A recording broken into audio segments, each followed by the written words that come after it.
Hello everyone, good morning. Why I said good morning, क्योंकि जब हम कुछ भी चीज न्यू स्टार्ट करते हैं ना, तो it starts with a good thing.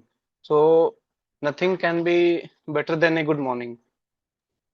आज हम लोग क्या करेंगे ना, एमसीएल का जो भी सिलेबस आया है उसको हम लोग अभी डिस्कस करेंगे कि हमने जो माइंड गेट की तरफ से क्या क्या स्ट्रेटजी बनाई है. सारी स्ट्रेटजी रेडी हो गई है, सारे पीओक्यूज रेडी हो गए हैं, सारे एमसीक्यू क्वेश्चंस रेडी हो गए हैं. अभी क्या है, अब कल से हम लोग अपने क्लासेस स्टार्ट करेंगे. तो आज एक सबके साथ में ब्रीफ इंट्रोडक्शन रखूंगा कि सिलेबस को समझना कैसे है और उसको समझ के कैसे प्रिपेयर करना है. ठीक है. तो पहले माइनिंग सदर का सिलेबस डिस्कस कर लेते हैं, उसके बाद फिर ओवरमैन का सिलेबस डिस्कस करेंगे. ठीक है.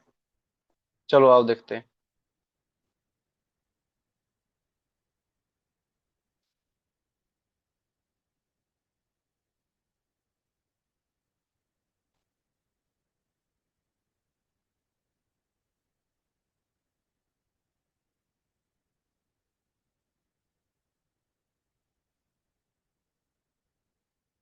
देखो, जैसे इसमें क्या है.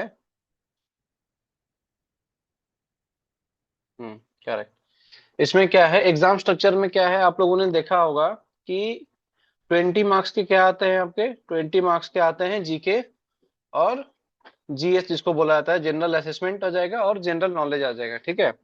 तो इसमें बेसिकली क्या होगा ना, आप लोग मान के चलो कि जनरल नॉलेज का जो पार्ट है उसमें क्या क्या पूछना है या क्या क्या पूछा जाएगा क्वेश्चन, या प्रीवियस ईयर्स में कैसे क्वेश्चंस पूछे गए थे. तो मोटा मोटी आप लोग मान के चलिए कि लास्ट 2 इयर्स का आप लोग क्या कीजिए, करंट अफेयर्स को सबसे पहले आज से ही आप लोग करंट अफेयर्स जितना हो सके पॉसिबली, जितने यूट्यूब पे अवेलेबल है, देखना स्टार्ट कीजिए. और बाकी क्लासेस जब अटेंड करेंगे तो हमारे यहाँ पे करंट अफेयर्स के क्लासेस भी होंगे, उनमें सब कुछ पढ़ाया जाएगा. कैसे पढ़ेंगे. देखो, किसी भी चीज को स्टार्ट करने से पहले हमें नॉलेज होना चाहिए कि what to study and how to study. ऐसा नहीं है कि हम बस कुछ भी मिला उठा के पढ़ लिए, ऐसा नहीं है. एक प्रॉपर प्लानिंग होना चाहिए और उस प्लानिंग के बेसिस पे हम लोग सारा काम करेंगे. तो कैसे पढ़ेंगे और क्या पढ़ेंगे, आज चलो हम लोग डिस्कस करते हैं. तो जनरल नॉलेज और करंट अफेयर्स में क्या है, national and international international events के बारे में देखा जाएगा. इसका मतलब क्या है कि इंडिया के अंदर एंड इंडिया के बाहर जो भी बड़े बड़े इवेंट्स हो रहे हैं, कोई मीट हो रहा है, कोई समिट हो रहा है, कोई बहुत ही बड़ा जैसे कि हमारे वो लोग फाइनेंस को, इंडिया का जो करंट जीडीपी का कंडीशन उसको लेके कोई डील हो रहा है, या फिर डेवलपमेंट के लिए कुछ हो रहा है, हम कहीं से कुछ इंपोर्ट कर रहे हैं, कुछ एक्सपोर्ट कर रहे हैं, कुछ टैरिफ वगैरह लग रहा है किसी कंट्री से, या हम किसी कंट्री के ऊपर कुछ इम्पोज कर रहे हैं. तो ये सब क्या होता है, ये सब जानना जरूरी है. ठीक है. तो वो सब हम जानेंगे इसमें. उसके उसके बाद क्या जानेंगे, इंडियन ज्योग्राफी एंड पॉलिटी. ठीक है. इंडियन ज्योग्राफी, ज्योग्राफी मतलब क्या है कि इंडिया के अंदर ज्योग्राफिकल क्या क्या है, मतलब ज्योग्राफिकल कंडीशंस अगर आप देखें तो इंडिया के अंदर लैंड फॉर्मेशन क्या है, लैंड मास क्या है, एरिया क्या है.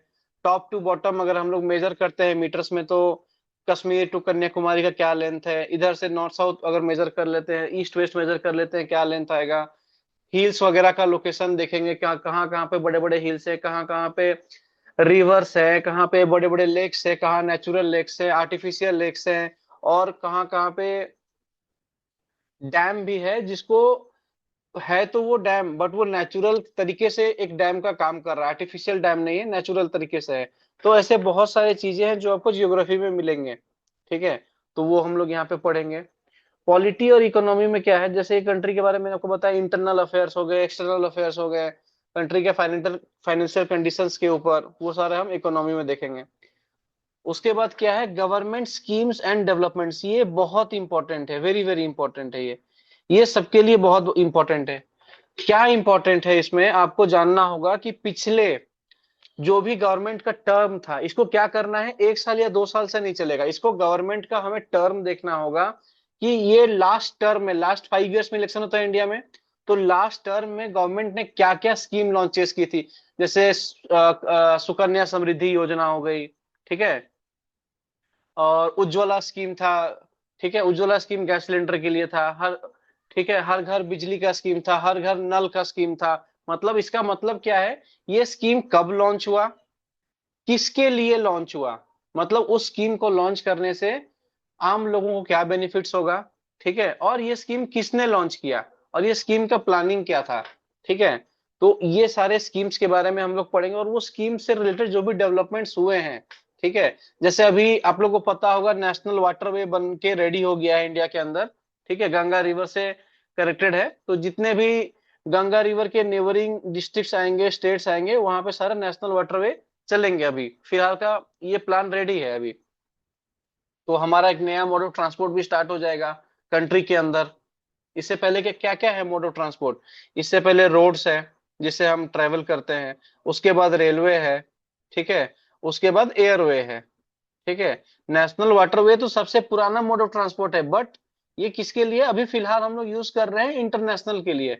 बट अभी नेशन के अंदर, इंडिया के अंदर कहीं आपको जो भी नेबरिंग रिवर है या कनेक्टेड है, इंटरकनेक्टेड रिवर, गंगा हो गए, यमुना हो गए, वो उन सब से जहां जहां पे पॉसिबल हो पाएगा, जो नियर बाय स्टेट्स और उनके जो नियर बाय डिस्ट्रिक्ट जहाँ पे शेयर कर रहे होंगे, आप लोग वहां पे नेशनल वाटरवे का यूज करके जा सकते हैं। अभी ये प्रपोज प्लान है और ये लगभग रेडी हो गया है, ठीक है। तो इस बारे में हम लोग पढ़ेंगे।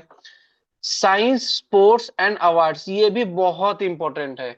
ये जो टॉपिक है ना, स्पोर्ट्स एंड अवार्ड्स, ये बहुत इंपॉर्टेंट है। इसमें आपको क्या पढ़ना है ना, स्पोर्ट्स में क्या पढ़ना है खास करके, कि एक तो आप पहले सारे जो जो मेजर कंट्रीज हैं उनका आप लोग क्या करो, नेशनल गेम्स देख लो क्या क्या है, ठीक है।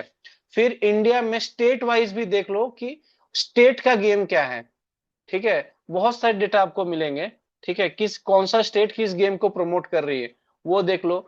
उस स्पोर्ट से रिलेटेड कौन कौन सी ट्रॉफी होती है, जैसे क्रिकेट में खेलते हैं ना, रणजी ट्रॉफी हो गया आपको, तो उसी तरीके से फुटबॉल का अलग ट्रॉफी है, बैडमिंटन का अलग ट्रॉफी है, ठीक है, हॉकी का अलग ट्रॉफी होता है, दिलीप ट्रॉफी है। तो इस तरीके से क्या करना है आपको, पहले ट्रॉफी और स्पोर्ट्स इसके बारे में भी आपको नॉलेज, जानकारी दिया जाएगा, और आप लोग खुद से भी एक्सेस कर सकते हैं। अभी जानना ये जरूरी है कि हमें पढ़ना क्या है, जीके जीएस मतलब क्या, हर कुछ नहीं पढ़ सकते। तो जो सिलेबस, ये देखिए, ये जो भी हमने प्रिपेयर किया है ना, ये लास्ट 2-3 साल के सिलेबस को देख के हमने प्रिपेयर किया है। तो मुझे लग रहा है कि इस बार भी लगभग 99% सेम ही होने वाला है। ये जो 20 मार्क्स का पार्ट है ये तो सेम होने वाला है भाई, ठीक है। तो इसको प्रिपेयर कीजिए। उसके बाद साइंस में क्या पढ़ोगे आप लोग, ठीक है। तो पहले तो फिजिक्स और केमिस्ट्री, फिजिक्स और केमिस्ट्री का कुछ कुछ पार्ट्स पढ़ लो, जैसे कि कुछ कुछ लॉज है, जैसे न्यूटन का कुछ लॉ है, चार्ल्स लॉ है। तो ये सब लॉ किस बारे में बताते हैं थोड़ा बहुत वो सब देख लो। एक बेसिक आइडिया ले लो फिजिक्स का क्या होता है। केमिस्ट्री में देख लो कि किसने क्या क्या डिस्कवर किया है, ठीक है। तो ये सब में आपको पढ़ाई हो जाएगा। उसके बाद क्या हो जाएगा, थोड़ा बहुत बायोलॉजी में क्या होगा, ह्यूमन बॉडी के बारे में, या फिर लिविंग क्रीचर्स जो जो हैं अर्थ में, उन सब के बारे में थोड़ा बहुत करके इंफॉर्मेशन मिलेगी। तो आप लोग इसमें दे सकते हैं, ठीक है, आपको ये डेटा मिल जाएगा। उसके बाद फिर क्या है, रीजनिंग एंड मेंटल एबिलिटी। तो ये मैं तो मानता हूं कि भाई ये सबसे इजी चैप्टर है, ठीक है। इसमें क्या है, नंबर सीरीज है, एनालॉगी है, कोडिंग और डिकोडिंग है। ये सारे जो डेटा है ना, आपको ये बोलो तो आपको यूट्यूब में आपको भरमार मिलेंगे इन सब के। बस आप लोग को प्रैक्टिस रखना है, हम तो यहाँ पे माइंड गेट में प्रैक्टिस करेंगे इसको, बट आपको क्या करना है खुद से भी। Self effort is the most important thing. तो यहाँ पे भी सेल्फ एफर्ट डाल के आपको क्या करना है, ये सारी चीजों को पढ़ना है बढ़िया से। Direction sense, blood relation. Direction sense का मतलब क्या होता है कि हम 4 डायरेक्शन बना देंगे, ठीक है, north south east west, sorry east west, ठीक है, हम 4 डायरेक्शन बना देंगे। अब इसमें क्या करेंगे हम, कैसे करना होगा, सपोज दैट बोला जाएगा कि एक इंसान है, वो साउथ से नॉर्थ की ओर मूव कर रहा है इतना मीटर, इधर से इधर की ओर मूव किया 10 मीटर्स, तो ये ओवरऑल डिस्टेंस क्या कवर किया, ठीक है। तो इन सब के फॉर्मूलाज होंगे जो आप लोग सिखा दिए जाएंगे यहाँ पे। ब्लड रिलेशंस में क्या होते हैं आप सबको पता है। सपोज दैट ये एक्स एक आदमी है, ये इसका फादर है, इसका फादर की जो सिस्टर है, वो क्या होगा आपका, आपके रिलेशन में ये क्या लगेगा, तो आपके भाई लगेगा। तो ये सारे ब्लड रिलेशन से क्वेश्चन आते हैं, ये सब भी आपको पढ़ाए जाएंगे। Percentage, ratio, proportion, profit and loss, ये स्कूल से भाई हम सब पढ़ते जा रहे हैं, क्लास 6 से 7 से ये पढ़ाई स्टार्ट हो जाती है। तो बहुत कुछ है नहीं, देखो, आपको समझना होगा ना कि आप किस लेवल का एग्जाम दे रहे हो। तो माइनिंग सरदार और ओवरमैन का जो एग्जाम है ना, एक तरह से देखा जाए तो ये क्या होता है, इसका मिनिमम क्वालिफिकेशन क्या है, +2 है, 10th +2 है। तो उसी के हिसाब से वही बेसिस पे क्वेश्चन आएगा। परसेंटेज बड़े बड़े इंजीनियरिंग के एग्जाम्स में भी क्वेश्चन आते हैं, बट उनके स्टैंडर्ड अलग रहते हैं। तो आपको जानना है कि आपके स्टैंडर्ड के हिसाब से आपको पढ़ना क्या है। तो माइन गेट पे आपको सब पढ़ाया जाएगा, किस तरीके से हम पढ़ेंगे उसको। तो जैसे जल्दी जल्दी आप लोग, सब लोग जितने भी हैं एनरोल हो गए हैं, और बाकी जो भी लोग एनरोल होना चाहते हैं, भाई कल से हमारा क्लास स्टार्ट हो रहा है, आप सभी लोग फटाफट एनरोल हो जाओ। टाइम, वर्क, डिस्टेंस है, ठीक है, सिंपल इंटरेस्ट है, एंड मेंसुरेशन के थोड़ा बहुत क्वेश्चंस आएंगे। तो ये सारे इजी है। हमारे यहाँ के जो भी फैकल्टी है वो सारे आपको बढ़िया से पढ़ा देंगे। हमने क्या है ना, देखो, ऐसा नहीं है कि एक ही इंसान है वो आपको सब कुछ पढ़ा रहा है, ये वो आपको मैथमेटिक्स भी पढ़ा रहा है, वो आपको माइनिंग का पार्ट भी पढ़ा रहा है, वो थ्योरी का पार्ट भी नहीं। हमें क्या है, हमारे पास टाइम की कमी है कि नहीं, हमारे पास टाइम की बहुत कमी है। तो इसीलिए हमने मल्टीपल फैकल्टीज रखे हुए हैं सारे सब्जेक्ट्स के लिए। आपको पढ़ने में कहीं पे समस्या नहीं आएगी। आपको थ्योरी का पार्ट्स के लिए दो दो तीन तीन फैकल्टी हमने रखे हुए हैं। आपको लेजिस्लेशन के पार्ट के लिए हमने बहुत अच्छे अच्छे, हमारे one of the best faculties रखे हुए हैं। तो आपको कहीं पे इशू आने वाली नहीं है। और विद इन टाइम एक्चुअल जो भी चीजें पढ़नी है हम सब यहाँ पे पढ़ा के कंप्लीट करेंगे। ठीक है। और ये क्या है, awareness about the coal industry. तो कोल इंडस्ट्री के अवेयरनेस में आपको जानना होगा, not only India but also outside India. ठीक है। कि कोल, आप लोग तो अब देखो, माइनिंग में तो सब लोग जान रहे हैं कि क्या है कोल के टाइप्स, कितने टाइप्स है, नहीं है, सब लोग को मालूम है। बट इंडिया के बाहर किस टाइप के कोल मिल रहे हैं, उनका ग्रेड क्या है, इंडिया के अंदर जो मिल रहे हैं और उनमें, और जो हम इंपोर्ट करते हैं, कभी कभी हम लोग कोकिंग कोल ऑस्ट्रेलिया से इंपोर्ट करते हैं, क्यों इंपोर्ट है, उसका मेन रीजन क्या है। तो ये सब आपको बेसिक आइडिया जानना ही होगा आज के डेट पे। ठीक है। उसके बाद मेजर कोल फील्ड्स इंडिया के अंदर कौन कौन सी हैं, मेजर ओपन कास्ट कौन कौन सी है। ठीक है। और बेसिक माइनिंग टर्मिनोलॉजी, इसका मतलब क्या है कि हम टेक्निकल टर्म हर जगह में अलग अलग यूज करते हैं। तो माइनिंग के लिए जो भी टेक्निकल टर्म यूज होते हैं, आप बोलो तो एब्रीवेशंस वगैरह भी आपको देखना होगा। ठीक है। बट ये अवेयरनेस का जो चैप्टर आएगा, इसमें आपको देखना होगा इंडिया का लार्जेस्ट ओपन कास्ट माइन कौन सा है। तो एक तो आपको एसीसीएल का गेवरा है। ठीक है। और उसके बाद आपको एक माइन चला रही है रिलायंस इंडस्ट्रीज, वो भी वन ऑफ द सासन, सिंगरौली डिस्ट्रिक्ट में पड़ता है, सासन ओपन कास्ट, वो भी बहुत बड़ा माइन है। तो इन सबको हमारे फैकल्टी सबको बताएंगे, सारे डेटा आपको प्रोवाइड किए जाएंगे। मैं भी क्लासेस में रहूंगा, मैं आपको हर डायरेक्शन में, थ्योरी हो, लेजिस्लेशन हो, एप्टीट्यूड हो, सारे डायरेक्शन में मैं आपको मिलके पढ़ाऊंगा। और हम सब लोग, मुझे लगता है कि बहुत ही बेटर कर सकते हैं। उसके बाद डोमेन नॉलेज में अगर आ जाओ, तो डोमेन नॉलेज में क्या है, ये देखो, यहां तक की जो सिलेबस थी ये ओवरमैन सरदार के लिए सेम है, जो 20 मार्क्स की थी। अब आता है डिफरेंस। ठीक है। हल्का फुल्का थोड़ा बहुत डिफरेंस आएगा। सबसे पहले तो ये जानना जरूरी है ना कि माइनिंग सरदार का ड्यूटी एंड रेस्पॉन्सिबिलिटी क्या है। आप अगर पढ़ाई का स्टार्ट कर रहे हो, तो ड्यूटी एंड रेस्पॉन्सिबिलिटी पढ़ो, उसमें क्या क्या है, रूफ एंड साइड्स का एग्जामिनेशन आता है, कैसे करेंगे, टिम्बर का सपोर्ट, टिम्बरिंग एंड सपोर्ट्स। ठीक है। टाइप ऑफ सपोर्ट्स क्या होता है, रूफ बोल्टिंग है, एक्टिव सपोर्ट्स क्या है, पैसिव सपोर्ट्स क्या है, इन सब के बारे में आपको पढ़ा जाएगा। लॉन्ग वॉल में एडवांसिंग रिट्रीटिंग है, साल्वेजिंग है, वो कैसे करते हैं, पावर सपोर्ट्स का यूज कैसे होता है। ठीक है। सारे जो भी हमारे कंटिन्यूअस फेस मशीनरी है, उन सब के साथ अलग अलग सपोर्ट यूज होता है। एचडीएल एलएचडी के साथ जनरली रूफ बोल्टिंग करते हैं। कंटिन्यूअस माइनर जहाँ पे लगाते हैं, वहां पे रूफ बोल्टिंग के टाइप्स चेंज होते हैं। यहाँ पे हम लोग मेटल के बोल्ट से रूफ बोल्टिंग करते हैं, कहीं पे फाइबर के बोल्ट से रूफ बोल्टिंग किया जाता है। ठीक है। तो बहुत कुछ मिलने वाला है। हम लोग बहुत जल्दी सब स्टार्ट करेंगे, और एकदम क्लास को सब लोग मिस मत करना, और तुरंत क्या है इसको, जैसे ही सब लोग आ जाओगे, सारा बढ़िया से यहाँ पे पढ़ाई किया जाएगा। उसके बाद क्या है, स्टोइंग एंड वाटर सेफ्टी। इसका मतलब क्या है कि जनरल स्टोइंग, मतलब डीप लेयरिंग विथ स्टोइंग क्या है। आप सबको मालूम होगा कि पहले माइंड को डेवलप करने के लिए क्या होता है, डेवलपमेंट किया जाता है। डेवलपमेंट के टेक्निक्स क्या है, बोर्ड एंड पिलर से अंडरग्राउंड अगर हम चला रहे हैं तो बोर्ड एंड पिलर से डेवलप किया जा रहा है, या लॉन्गवॉल से डेवलप किया जा रहा है। बेसिक बेसिक यही दो मेन टेक्नोलॉजी है जिससे माइंड का डेवलपमेंट और डिप्लेरिंग होता है। हमने जो डेवलपमेंट स्टेज फाइनल हो जाता है, तो क्या करते हैं, पिलर एक्सट्रैक्शन करते जाते हैं। ठीक है। या लॉन्ग वॉल का जब एडवांसिंग खत्म कर लेते हैं, जब रिट्रीट करते हैं तो जो भी हमने बनाया है पैनल्स उसको एक्सट्रैक्शन करते जाते हैं। तो उसमें क्या है, अब दो तरीके से होता है डीप लेयरिंग। एक तो होता है बाय स्टोइंग, एक दूसरा होता है बाय केविंग।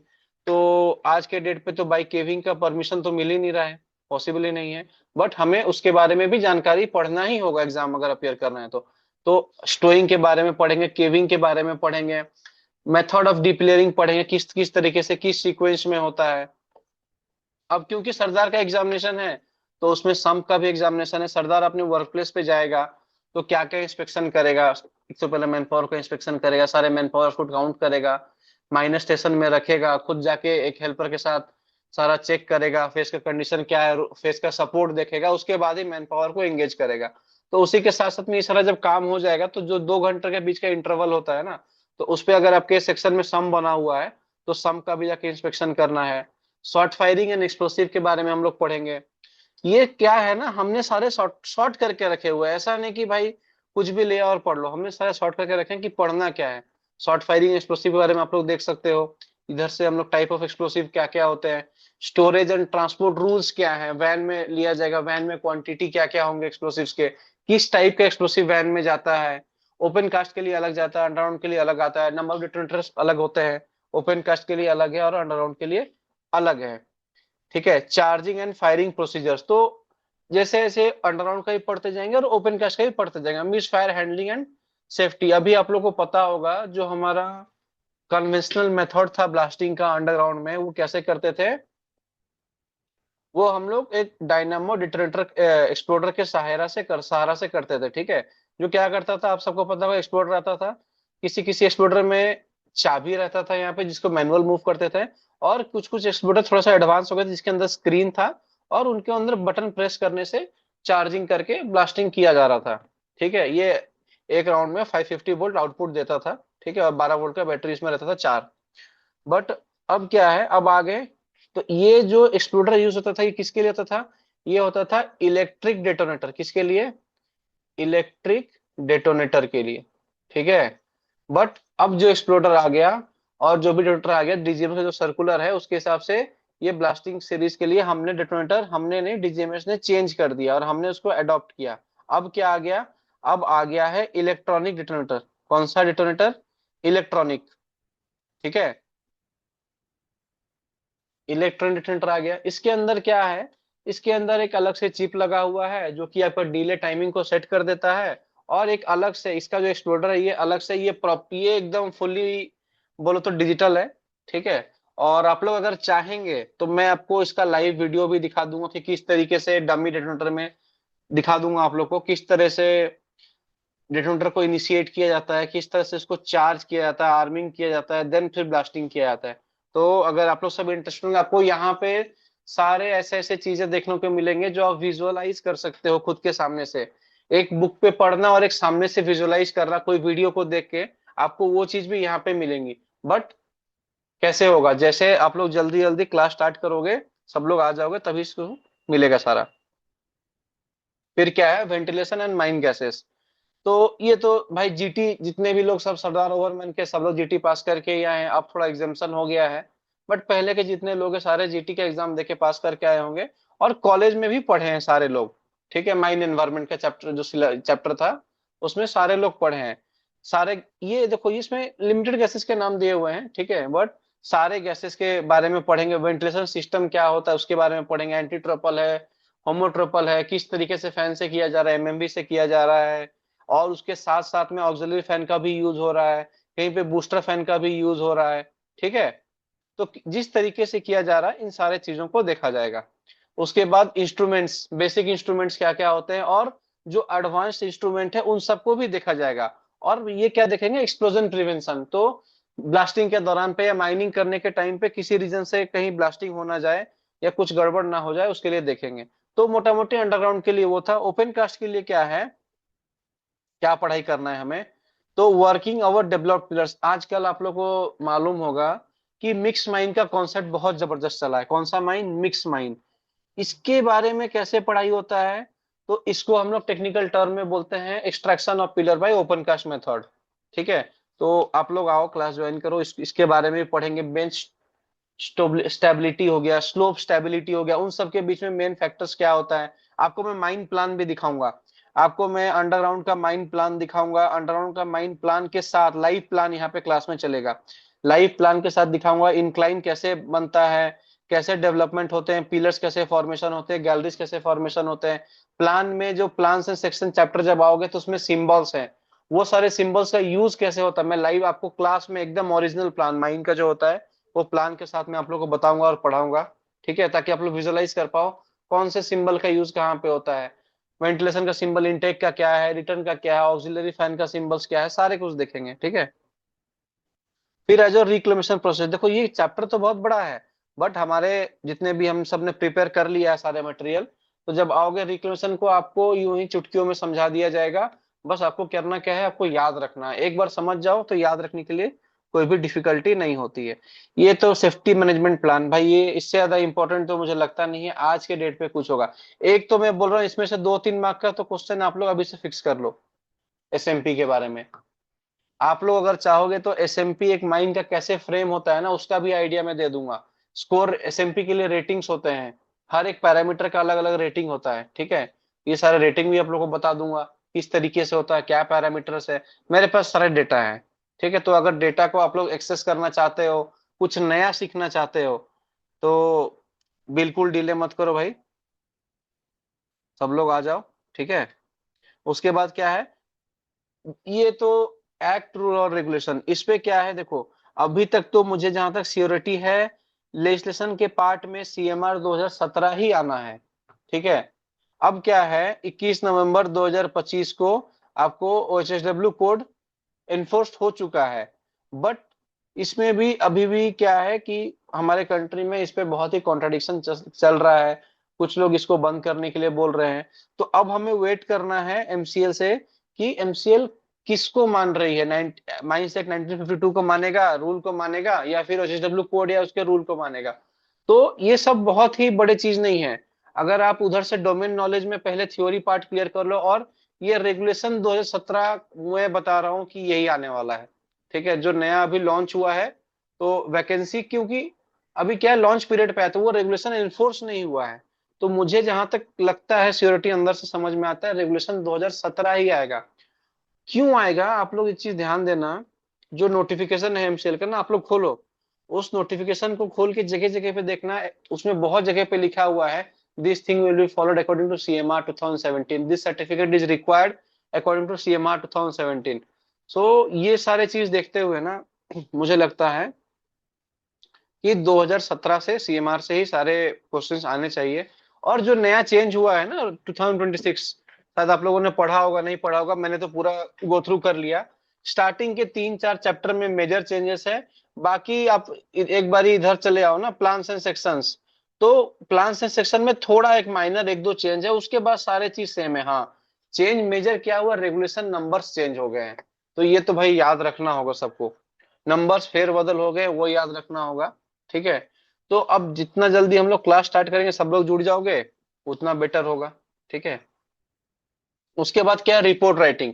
रिपोर्ट राइटिंग में मैं आपको बता रहा हूँ जितने भी तरह के रिपोर्ट्स होते हैं, सरदार का हो गया, ओवरमैन का हो गया, शॉर्ट फायरर का हो गया, असिस्टेंट मैनेजर का हो गया, मैनेजर का रिपोर्ट हो गया, आप लोग को लाइव जो एक्चुअली ऑन फील्ड यूज होता है ना यहाँ पे दिखाया जाएगा कि रिपोर्ट का बुक क्या होता है। आप कितना भी देख लो, बट एक्चुअल जब बुक से आप देखोगे ना रिपोर्ट का बुक क्या होता है, रिपोर्ट को लिखा कैसे जाता है, जब एक्चुअल अपने सामने से आप लोग देखोगे उस बुक को और समझोगे कि वहां पे क्या डिफरेंस है और आप जो पढ़ रहे हैं वहां पे क्या डिफरेंस है, रिपोर्ट का फ्रेम किस तरीके से है, एक बार वो चीज देख लोगे तो आप लोग को बहुत सारी चीजें एक ही बार में क्लियर हो जाएंगी। ठीक है, तो ये बेसिक बेसिक इंट्रोडक्शन था सरदार के लिए। अब हम लोग ओवरमैन के लिए देखते हैं कि उसमें क्या है। तो ओवरमैन के सिलेबस में जैसे मैंने बताया था पहले भी कि वो डोमेन नॉलेज का जो लेजिस्लेशन है, ये जो जीके जीएस का पार्ट है वो सारा सेम रहेगा। बाकी देखो आप लोगों को करना क्या है ना, वर्डिंग्स को ध्यान से पढ़ना है। ठीक है, कि लिखा क्या जा रहा है, तो इस पे देखो क्या है, जनरल सेफ्टी लेजिस्लेशन पे क्या हो रहा है, duty and responsibility of the workman. ठीक है, एक सेकंड, हाँ करेक्ट, कलर थोड़ा चूज कर लेते हैं नहीं, so let it be green.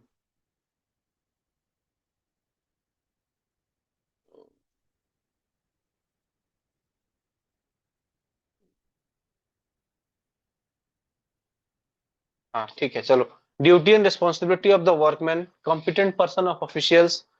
But देखो क्या है कि हम लोग तो रेगुलेशन, भाई आप लोग मुझे बताओ, रेगुलेशन पढ़े हो सब लोग, ईमानदारी से बताओ, रेगुलेशन का हर एक पार्ट आप लोग पढ़ लेते हो, हर एक चीज पढ़ लेते हो, बट सिलेबस में साफ साफ लिखा हुआ है, ये अभी का सिलेबस नहीं है, मैं मान रहा हूँ, ये पिछले बार का एमसीएल का सिलेबस या उससे पिछले बार का भी सिलेबस इसी में एडेड है सारा।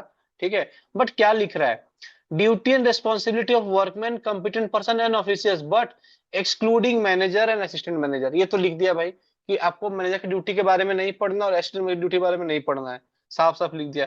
तो अगर आप सिलेबस को फॉलो करो तो वो ज्यादा बेटर होगा, बट अगेन क्योंकि सीएमआर 2017 लिख दिया गया है, तो हमें क्या करना है, सारा ही पढ़ लेना है। बट उसमें से क्या है, ऐसा नहीं कि बहुत ज्यादा डेप्थ में जाके, जितने आपके लिए फ्रेम किए गए हैं ना, जितने पार्ट फ्रेम किए गए जो इस टाइम लिमिट के अंदर बढ़िया से हो सकता है ना, वो आप लोग पढ़ो।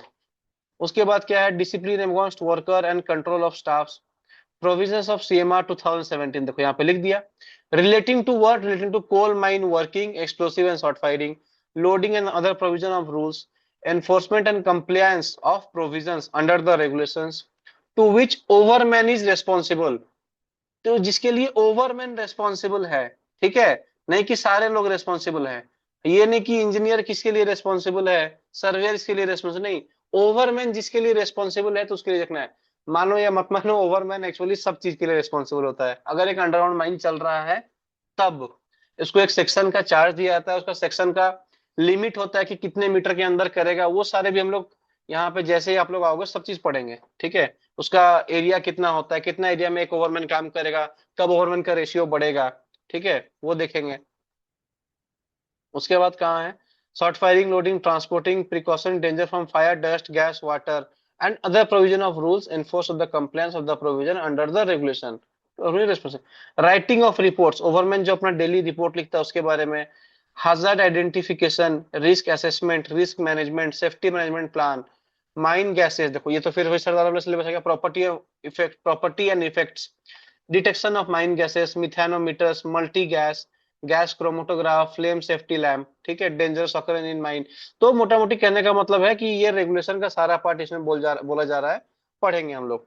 उसके बाद आ जाओ मेथड ऑफ वर्किंग में। ठीक है। तो इसमें क्या है, आप लोगों में मेन मेन पॉइंट बता दे रहा हूँ, जियोलॉजी है, जियोलॉजी पढ़ेंगे हम लोग। ठीक है। उसके बाद क्या है, purpose of utility borehole in the mine, utility borehole क्या होता है, क्यों करते हैं हम लोग बोरहोल, यूटिलिटी बोरहोल क्यों उसको बोला जा रहा है। बोरहोल करने से बहुत सारे बेनिफिट्स हैं। एक तो हम जान पाते हैं कि हमारे नियर बाय वर्किंग में क्या कंडीशन है, हम जहाँ पे वर्किंग कर रहे हैं वहां पे अगला 10 मीटर, 20 मीटर, 50 मीटर तक क्या कंडीशन है, हॉरिजॉन्टल हो, वर्टिकल हो, एनी डायरेक्शन में हम लोग क्या कर सकते हैं, बोरिंग मशीन से बोरिंग करके देखेंगे। ठीक है। कुछ हमें अगर, बहुत सारे चीज, मतलब बोरहोल करके हर एक चीज हो सकता है। ठीक है। तो इसको भी हम लोग क्लास में डिस्कस करेंगे क्या है। शाफ्ट सिंकिंग तो मैं आप लोग को ऐसा पढ़ा दूंगा कि भाई कभी नहीं भूलोगे। ठीक है। एकदम बढ़िया से करके शाफ्ट सिंकिंग पढ़ाऊंगा। टेम्पोररी लाइनिंग क्या होता है, परमानेंट लाइनिंग क्या होता है, टेम्पोररी लाइनिंग लकड़ी से भी होता है, ठीक है, मेटल से भी होता है, परमानेंट लाइनिंग क्या होता है, सिंकिंग में क्या क्या लाइनिंग करते हैं, एग्जामिनेशन कब होता है शाफ्ट का, open cast, method of mining, mechanised, manual methods, deep hole drilling and blasting कैसे करते हैं, कौन सा मशीन है, कौन सा ड्रिल होता है, किस तरह का ड्रिल बिट यूज होता है, वो सारा पढ़ेंगे। उसके बाद क्या है, shovel and dumpers, about the machineries of open cast, drag line, bucket wheel excavators, surface miner, benching, maintenance of haul road, precaution while extracting developed pillars by open cast, and etc. Different conditions of mechanized pillar extraction, precaution to be taken while working near beneath waterlogged areas, roof convergence and convergence measuring instrument, बहुत सारे instrument आते हैं जब डिप्लेयरिंग करते हैं हम लोग, या डेवलपमेंट भी जब चला जाए तो कन्वर्जेंस हो सकता है। कन्वर्जेंस का मतलब क्या है कि अगर ये फ्लैट एरिया है तो यहाँ पे कहीं पे अगर लोड पड़ता है तो स्ट्रेस के चलते एक पॉइंट पे क्या होता है, वो जगह धंस जाता है या डाउन मार जाता है, ठीक है, नॉर्मल एक्सिस से, तो इसको कन्वर्जेंस बोलते हैं। ये फ्लोर पे भी हो सकता है, रूफ पे भी हो सकता है, तो ये सारे को कन्वर्जेंस इंडिकेटर होते हैं। उन सबको हम लोग कैसे यूज होता है, कहाँ कहाँ पे यूज होता है, हम देखेंगे उसको। ठीक है। Working beneath statutory restricted lines, मतलब आपको प्लान एंड सेक्शन का ही बात आ रहा है कि कहाँ से वर्किंग से 60 मीटर तक क्या नहीं करना है, वाटर लॉग एरिया से काम नहीं करना है, 120 मीटर नियर बाय कोई माइन है या जो भी कुछ बोलो, जहाँ पे वाटर स्ट्रैक्ड है वहां से काम नहीं करना है। ठीक है। उसके बाद क्या आ जाता है, safety precaution, inspection of workings, inspection and maintenance of haulage and travelling roadway, man riding system, return airways, gates and fences, suppression and treatment, sampling, analysis of mine dust, source of danger from surface water and underground inundation, इन सब के बारे में भी पढ़ाई होगा। Ventilation precaution against fire and inundation, तो fire, dust, gas, water, inundation, ये सारा सिलेबस सरदार में जो था यहाँ भी वही सेम सिलेबस ही चलेगा। ठीक है। वेंटिलेशन का टेक्निक्स क्या है, देखो यहाँ पे है ना, साइटिंग ऑफ ऑक्सिलरी फैन, जो मैंने सरदार में बताया था आप लोग को। बूस्टर फैन कहाँ पे होता है, किस तरह का एयर यूज करते हैं, कैसे हम पॉल्यूशन फ्री एयर भेजेंगे, एक ही हवा को हम बार बार रिसर्कुलेट कैसे करते हैं, उसकी टेक्निक्स में आपको बताऊंगा। यहाँ पे हवा को रिसर्कुलेट करने का टेक्निक्स बताऊंगा, कैसे कैसे क्या करते हैं। ठीक है, सब लोग जल्दी से एकदम रेडी हो जाओ। एलिमेंट्स ऑफ माइनिंग मशीनरीज, जितने भी अंडरग्राउंड और ओपन कास्ट में माइनिंग मशीनरीज होते हैं, अंडरग्राउंड के मशीनरीज क्या है, फेस मशीनरी क्या है, कंटिन्यूस एक होते हैं सेल्फ प्रोपेल्ड मशीनरी। ठीक है, वो सारे क्या है, लोडिंग मशीनरीज क्या है, कटिंग मशीनरीज क्या है अंडरग्राउंड के अंदर, ट्रांसपोर्टिंग मशीनरीज क्या है, सारे अलग अलग है। ठीक है। कॉम्बिनेशन क्या है मशीनरी का, कौन सा मशीन कौन से ग्रेडियंट पे चलेगा, एचडीएफ का क्या ग्रेडियंट होगा, एलएचडी का क्या ग्रेडियंट होगा, माइन का क्या ग्रेडियंट होगा। ठीक है, किस ग्रेडियंट पे चलेगा, किस स्पीड पे चलेगा, इसको कौन फिक्स करता है। ओपन कास्ट में आ जाओ तो रीपर क्या करता है, स्क्रैपर क्या करता है, ड्रैगलाइन क्या करता है। ठीक है, सारी चीज को यहाँ पे मोटा मोटी हम लोग बहुत टाइम के अंदर इसको कवर कर लेंगे, बहुत ज्यादा टाइम लगेगा नहीं। क्लासेस हम लोग को रेगुलर बेसिस पे करना है। ठीक है, बहुत ही जल्दी इसको कवर करें। रो कॉलेज के बारे में बहुत ही इंपॉर्टेंट पार्ट है रो कॉलेज। ठीक है, मेन अभी भी बहुत सारे माइन का main mode of transportation rope haulage है। ठीक है, कन्वेयर तो है बट रो कॉलेज भी है। रो कॉलेज बंद नहीं कर सकते, क्योंकि सपोज दैट कन्वेयर तो है, तो कन्वेयर से हमारा क्या हो रहा है कि कोल आ जा रहा है बाहर, बट मटेरियल ट्रांसपोर्ट करने के लिए माइन को जो डेवलपमेंट या डिप्लरिंग के जो मटेरियल ट्रांसपोर्ट होता है ना, आज भी वो रोप कॉलेज से ही होता है। ये मैं अंडरग्राउंड की बात कर रहा हूँ। ठीक है।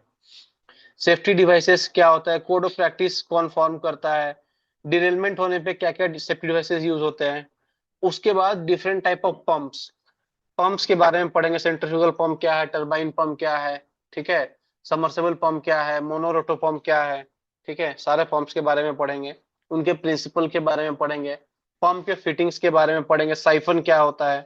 ठीक है, उसके बारे में पढ़ेंगे। बहुत सारे चीजें हैं पंप्स के, बहुत ही इंटरेस्टिंग चैप्टर है पंप्स, तो पंप्स के बारे में आप लोगों को पढ़ाऊंगा। Code of practice for transport, installation, erection and shifting of underground and open cast machineries. ठीक है, मशीनरी का ट्रांसपोर्टेशन कैसे होगा, मशीन कैसे आगे बढ़ेगा। ऐसा नहीं कि वो बड़े बड़े मशीन होते हैं ओपन कास्ट में, ड्रैगलाइन जो है वो ऐसा नहीं कि ऑपरेटर ने बस चला दिया, नहीं, इन सब का प्रॉपर प्लानिंग होता है, मार्चिंग होता है। अगर हमें इस पॉइंट से पॉइंट ए से पॉइंट बी अगर ड्रैगलाइन को लेके जाना है, तो प्रॉपर इसका रास्ता बनाया जाएगा, इसको स्टेबिलिटी को चेक किया जाएगा। ड्रैगलाइन जहां पे चलेगा उसका बेंच का विड्थ के बारे में पढ़ेंगे, कितना विड्थ होना चाहिए, ड्रैगलाइन का विड्थ क्या है, अलग अलग साइज का ड्रैगलाइन है उसके बकेट कैपेसिटी के हिसाब से।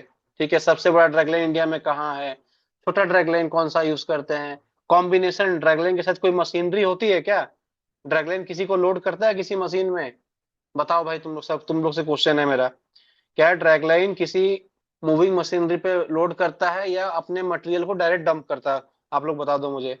फिर बेल्ट कन्वेयर्स के बारे में पढ़ेंगे, और जितने भी उससे रिलेटेड सेफ्टी अप्लायंसेस हो गए उन सब के बारे में पढ़ेंगे। और भी एक्स्ट्रा बहुत सारी चीजें जो सर्कुलर के अंदर आती हैं। ठीक है, नया नया सर्कुलर है उसको पढ़ेंगे, ओपन कास्ट को लेके नया नया सर्कुलर्स को पढ़ेंगे। ठीक है, तो पढ़ने के लिए तो यहाँ पे बहुत कुछ है, डेटा भी आपको भरमार मिलेगा। ठीक है, ये तो मैं गारंटी दूंगा कि बाकी आप लोग को कहीं भी पढ़ लो, कहीं से भी पढ़ाई हो रहा है, आप लोग कंपेयर कर लो भाई, माइंड गेट के पास जो डेटा है वो सबसे बेस्ट है। यहाँ पे जो फैकल्टीज है ये आपको बढ़िया से समझाएंगे, टाइम देंगे। आपको 2 घंटे लगे, 2.5 घंटे लगे, 3 घंटे लगे दिन में, आपके लिए 24/7 डाउट क्लियरिंग मिलेंगे आपको ऑन व्हाट्सएप। आप कभी भी चाहो कुछ भी डाउट्स हो अपना मैसेज कर दो। ठीक है, आपको मैं जहां तक आशा कर पा रहा हूँ तुरंत ही उसका रिजोल्यूशन मिल जाएगा। हाँ, बट आप स्लीपिंग टाइम छोड़ दो रात को 12 बजे के बाद से, बट उसके बाद कभी भी आप लोग पढ़ रहे हो, सुबह 6 बजे, 5 बजे, व्हाट्सएप पे मैसेज करो, जितना अर्ली हो पाएगा आपको उसका रिप्लाई तुरंत ही मिल जाएगा, कुछ भी डाउट होगा। पीवाई क्यू हम लोग करेंगे, सारा सॉल्व करेंगे। मल्टीपल चॉइस क्वेश्चन के मल्टीपल सेट्स आपको मिलेंगे, ठीक है। हर चैप्टर खत्म होने के बाद एक क्या होगा, एक एग्जाम होगा, ठीक है। आप लोग उससे सेल्फ जज करोगे कि आपका स्टैंडर्ड क्या है, क्या इम्प्रूवमेंट हुआ नहीं हुआ। और आपका मॉनिटरिंग किया जाएगा, यहाँ पे हर एक स्टूडेंट का प्रॉपर मॉनिटरिंग किया जाएगा, स्टूडेंट के अंदर क्या इम्प्रूवमेंट है नहीं है। क्योंकि देखो क्या करना है, एक स्टूडेंट को एक सीट चाहिए, और जितने वैकेंसीज हैं 650 से ज्यादा वैकेंसी है। तो भाई बहुत बड़ा वैकेंसी है, कोई बहुत बड़ा चीज है नहीं, ठीक है। आप सब लोग थोड़ा सा मेहनत कर लोगे तो अपने अपने सीट को सब लोग हासिल कर सकते हो, ठीक है। करना क्या है, जल्दी से जाके माइंड गेट के पोर्टल पे www.mindgate.in पोर्टल खोलना है, और वहां से हमारा माइनी सदर ओवरमैन का जो बैच चल रहा है उसको फटाफट सब्सक्राइब कर लेना है, ठीक है। चलो फिर मिलते हैं हम लोग। Good night.